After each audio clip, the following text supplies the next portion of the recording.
Today, I'm going to show you how to download Fortnite without using the Epic Games launcher, step by step in the simplest way possible. This is a great option if you want to get started quickly and use an alternative download method through the Microsoft Store instead.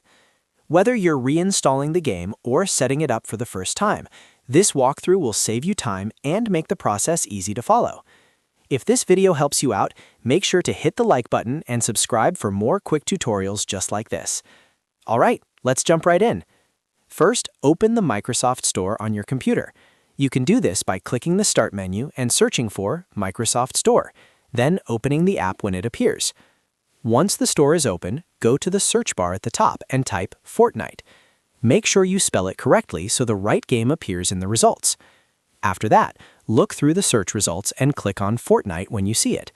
This should take you to the official game page inside the Microsoft Store. Now, on that page, you'll see the option to get the game. Click Get to start downloading Fortnite to your device. Depending on your internet speed and system, the download may take a little while, so just let it finish completely.